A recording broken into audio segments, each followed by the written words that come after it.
going on, YouTube friends? What's going on with all my Patreon friends? How we all doing today?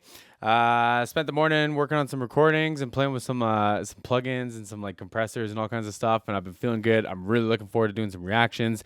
Really looking forward to getting into some live stuff again. The studio stuff's all cool, man, and I'm learning it, but the live stuff is just home base. It's just home base. So this is a new request from a band I've definitely heard of, the Arctic Monkeys. I'm not super familiar with them. I've definitely heard them before. Like they play on the radio here all the time. But this was a Patreon request from my friend Ams, and I appreciate this. I appreciate all the requests. And like you can send me as many links as you want. And like when I'm gonna do them, I'll just say, hey, which one do you want today, and you can let me know, because I know like my favorite songs change all the time.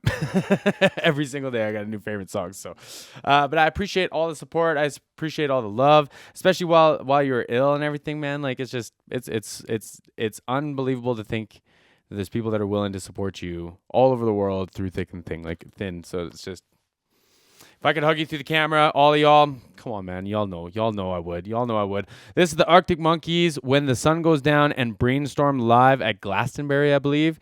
I hope YouTube ain't going to play with me on this one, because that's been happening lots lately.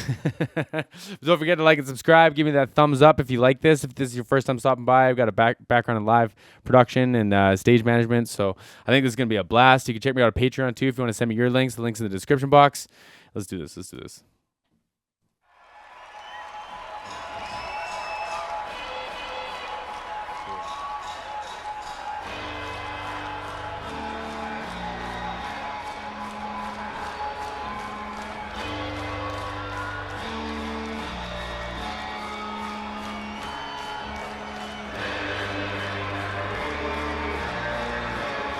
Oh, that sounds tough.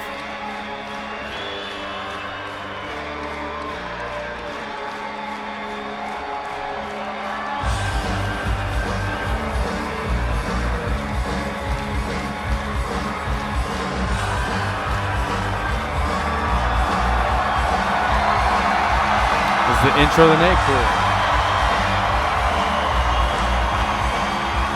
That's just like, shout out to this crowd, man. Glastonbury just fucking pulls up every single time. They deliver every single time, man. These crowds are wild. I couldn't imagine what this feels like to walk out on a stage in front of like a Glastonbury stage. You know what I mean? Oh, this is all intro track still, okay.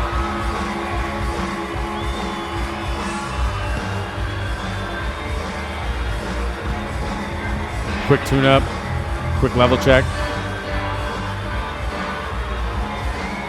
So it's just because, like, since they haven't been there since like sound check, if they even got a sound check, maybe the sound techs just did the checks and everything, and the level checks, the stage managers and everyone. So they're just like, quick tune up, make sure nothing's changed, make sure humidity, everything hasn't affected the guitars. Turn it on, make sure the amp sounds right. I'm on the right tone before this kicks in, right? It's neat to see. It's real neat to see. Hello, everybody.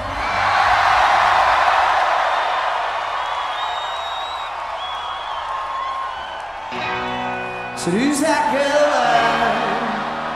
I want to walk along so that she had to roam the streets. She don't do major credit cards, I doubt she does receipts. That's all not quite legitimate.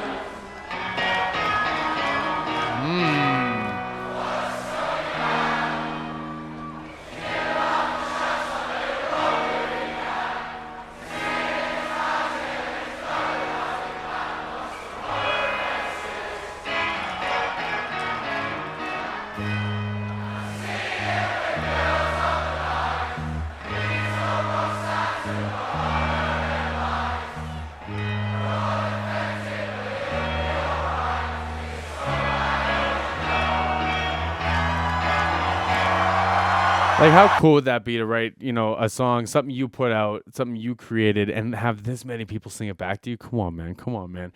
This guy's quite the guitar player. I don't know his name, but I mean, like, all that stuff is real clean. It's like the walks are real nice. There's not a bunch of secondary noise because of it. It's cool, man. It's cool. I'm excited.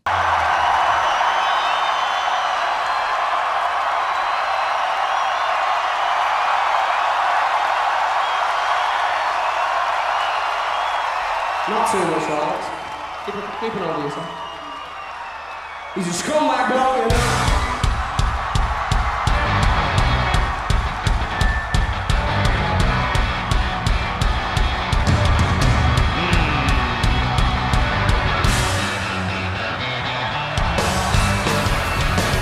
Okay, hold on.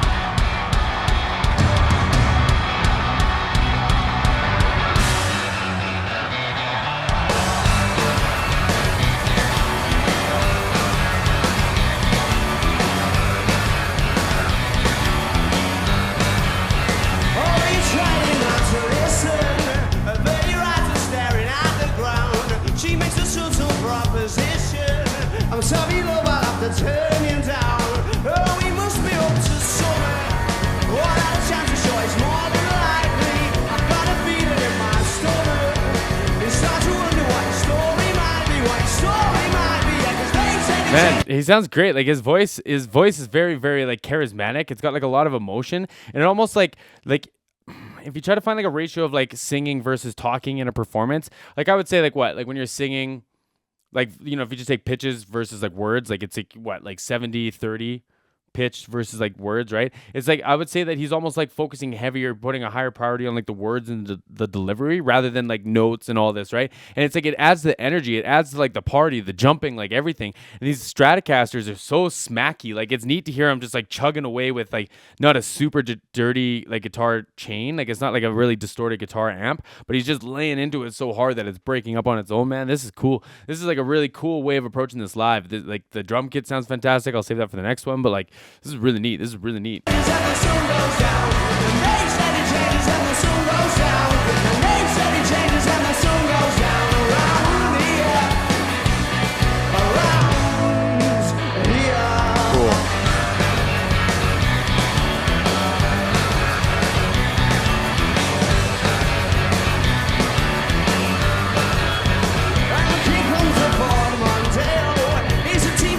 Conspicuous, and you don't even have to sail. She's in the center to get picked up. I bet she's delighted when she sees him, pulling in and giving her the eye, because she must be fucking freezing. Scantily clad beneath the clear night sky. He don't stop in the winter, no. They said it changes when the sun goes down. They said it changes when the sun goes down. Oh man, so the drummer's playing. So it's like this, he's playing the drum beat, and then the fill isn't just like ghost notes, it's both hands on the snare drum, and then back to the hi-hat. Like, wild, man. I thought it was a lot of like hi-hat back and forth, but it's the snare drum. That's neat, man. It's just, I don't listen to a lot of music that does that, so it's interesting to hear. It's cool to hear. It's got like a certain like drive to it, right? Like it's got like a certain energy instead of trying to lay back into like a groove. It's got like a certain like a rush energy, like a push energy, right? It's dope, man. And then like there's a lot going on with the microphones. This is a good still. So this is called a Beta 57. They're I think originally designed to be like instrument microphones, but lots of people prefer singing into them. My friend Kevin loves singing into them, and the only reason is because regular 57s don't really have like a cone cover. It's kind of exposed, so like when you touch it, it gets like really flabby sounding.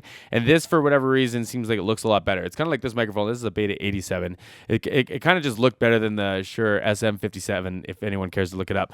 But they sound great. The thing is, you have to stay like right on it. You have to stay like right against it. And I always felt like the harder I sang into it, the more I lost of it. And it was probably just like an internal thing, but like I always struggled with him, but he sounds great. And it's cool because you can have a loud stage and it wouldn't interact with this microphone too much, so you can still have like a really crystal clear vocal, and you can get a lot of clarity out in the post-production and not suffer from like loud guitar amps, loud drumming and everything, right? That's enough. I'll save it for the next one.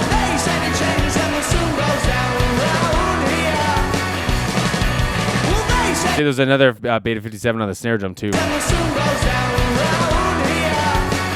Right here, see, this is another one. It's like almost on the rim though. I would like, if it were me, I would have that higher, but maybe they like how it's bright or something, but that's just me. Well, they said it changes when the sun goes down.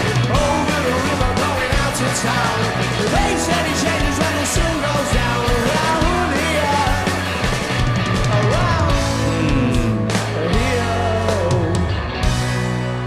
And what a scummy man. Just give him half a chance, I bet he'll rob you if he can see it in his eyes yet, and he's got a nasty plan. I hope you're not involved at all.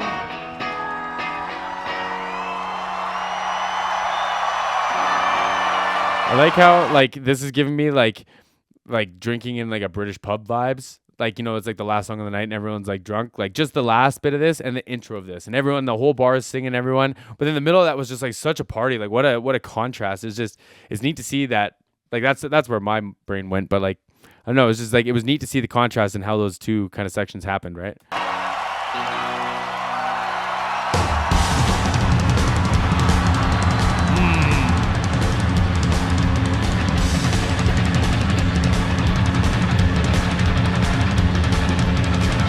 So there's a couple things that happen. So like a lot of the time you'll hear fills like this in a drum kit, and the drummer will have like a double kick drum pedal going, so you get this consistent da da da da da da da da da da, and then you have the toms moving around it, but you don't get as much separation from the toms. It's more like you can kind of have fun with the toms and do like flams or like kind of gospel fills, but you still get that da da da da da da, like the marching sound.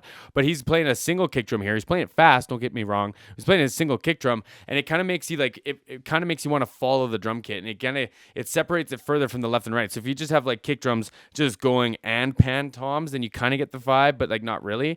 Whereas in this situation, you get like a kick drum right down the middle, and you follow the toms to go back and forward, up and down in the left and right. Right? It's just like, it's dope processing, it's dope drumming, man. It's really neat to see him like going off like this and having space to go off like this.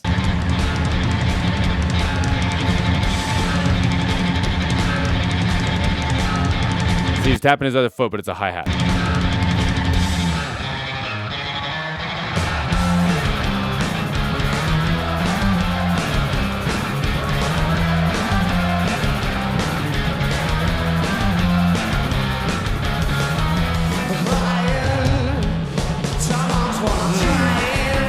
That was a great fill. I'm going to listen to this drummer again.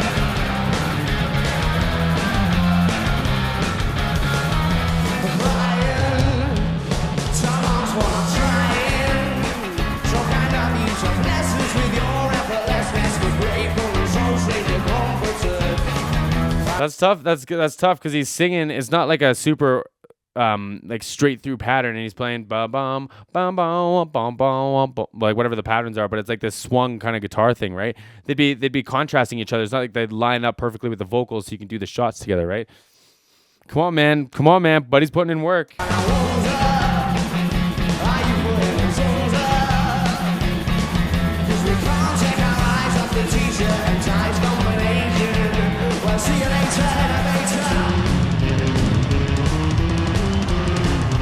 Yeah, come on.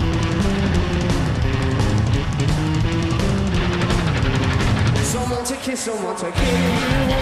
That's not a name for the slip through. Or at least that's the impression I get, 'cause the soon that you're aware, she's not aware yet, but she's yours. She'll be saying, use me. Show me that you use me. I imagine that he's there or afraid or around you. But it is a you'll never be glad to make a break or a will. I doubt it's your style not to get what you set out to. Like the shots and the melody are so like counteractive of each other. It's so unorthodox, and like to be able to pull that off, man. Either Buddy's got like he can separate the two very well, or he's very well rehearsed. Because like it's breaking my brain trying to hear both parts.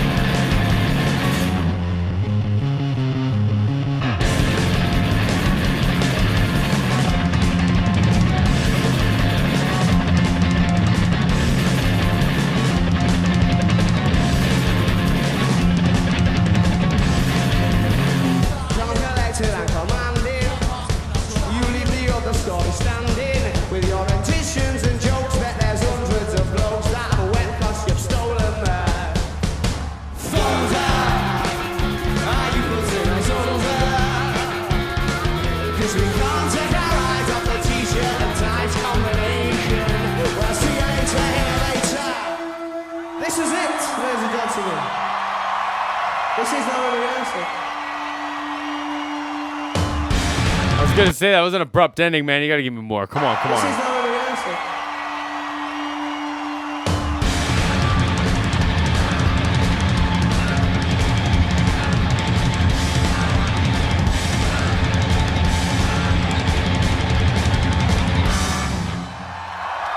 man. I dug that was like basically just like a metal song. It's basically just a metal song. That's all we just listened to, you know. I dug it. I dug the hell out of it. I think that like the Fender Strats, like so the one was a Fender Strat, the other was a Gibson ES 335, both very slappy, like almost like country style guitars, and then played through like a Bad Cat, which is it's like a little bit of a heavier driven, like a classic Fender amp, which would also be like a country style amp, the Fender version. Then the Bad Cat just like had this like really cool, nice distortion to it that like you could almost like make it sound overloaded. And it just sounds like they just like utilized the shit out of that. Like they're like, this is exactly what these instruments were supposed to sound like together. This instrument and this amplifier, and we should just like write music that makes that sound. And like they captured it, man. They killed that. I thought it was awesome. I thought it was dope. I thought like the lack of symmetry or symmetry, whatever you want to call it, between like the melody and the guitar lines in Brainstorm was wild. Like to be able to like put that together, man, just shows like a level of musicianship, a level of skill that I definitely admire, man. I dug that. I appreciate this request. I appreciate the love, everyone. See y'all again soon.